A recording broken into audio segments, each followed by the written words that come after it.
वित्त मंत्रालय G20 summit के एजेंडों को लेकर साल भर से विचार विमर्श कर रहा है और इसमें क्रिप्टो करेंसी की डार्क अनसर्टेन दुनिया को प्रमुखता से उठाता रहा है। हालांकि भारत ये जानता है कि इस डिजिटल करेंसी की दुनिया को टालना टेक्नोलॉजिकल डेवलपमेंट को रोकने जैसा होगा, इसलिए भारत इसे लेकर ग्लोबल लेवल पर एक कॉमन फ्रेमवर्क बनाए जाने पर जोर देता आया है।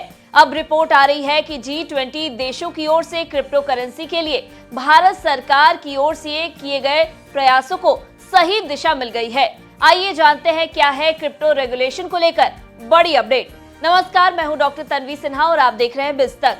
भारत को एक बड़ी जीत मिली है। भारत G20 समिट में भाग लेने वाले सदस्य देशों को ये समझाने में सफल रहा है कि क्रिप्टो करेंसी को इस समिट के एजेंडों में शामिल होना चाहिए।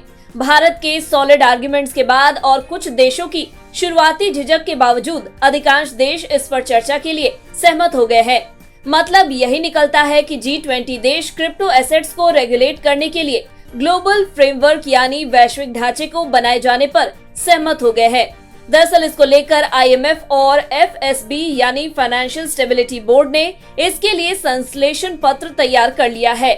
इसके साथ इसके लिए एक व्यापक ढांचा भी विकसित कर लिया गया है। हालांकि इस विषय पर बाकी डिटेल चर्चा G20 बैठक में होगी। सूत्रों ने बताया कि भारतीय G20 प्रेसिडेंसी ने एक सामान्य फ्रेमवर्क बनाने का रिकमेंडेशन दिया है ताकि ऋण के संकट का समाधान किया जा सके। इस रिकमेंडेशन में फ्रेमवर्क के बाहर से श्रीलंका के समर्थन के साथ साथ जामीबिया, घाना और इथियोपिया जैसे देशों की डेट संकट की भी बात है।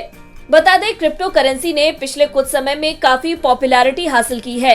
इंटरनेट की विशाल दुनिया क्रिप्टो करेंसी के मुफ्त और अनइंटरप्टेड एक्सेस की अनुमति देती है।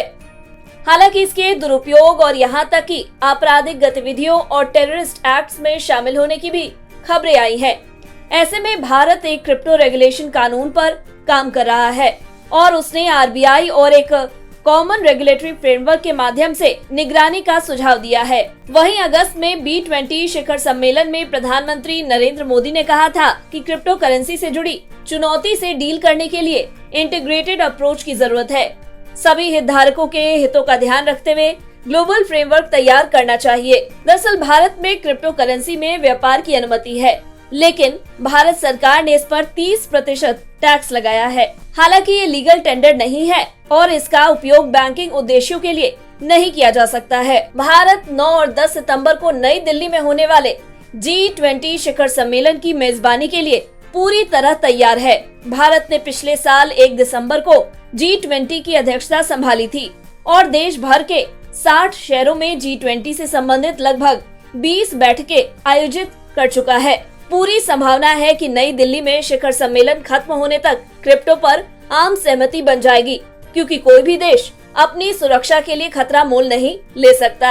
अगर आपको हमारे इस वीडियो में दी गई जानकारी पसंद आई हो तो इसे लाइक और शेयर जरूर करें। साथ ही बिजनेस जगत की खबरों से अपडेटेड रहने के लिए बने रहे हमारे साथ और देखते रहे बिस्तक। बिस्तक आपके लिए लाया है प्रीमियम मेंबरशिप प्रोग्राम, जहां आपको मिलेंगे कई सारे फायदे, जिनमें मार्केट न्यूज़लेटर, लाइव चैट पर आपके सवालों के सबसे पहले जवाब, मार्केट आउटलुक, वीकेंड पर मार्केट स्कैन, एंकर्स के साथ चैट और भी बहुत कुछ। इस प्रीमियम सब्सक्रिप्शन में 3 तरह के प्लान्स हैं, सिल्वर, गोल्ड और प्लैटिनम, जिनकी शुरुआत मात्र 159 रुपए महीने से होती है। इससे जुड़ना भी बेहद आसान है। बिस्तक के YouTube चैनल पर जाएं, ज्वाइन बटन पर क्लिक करें और अपना प्लान सिलेक्ट करें। बस बन गए आप हमारे प्रीमियम मेंबर।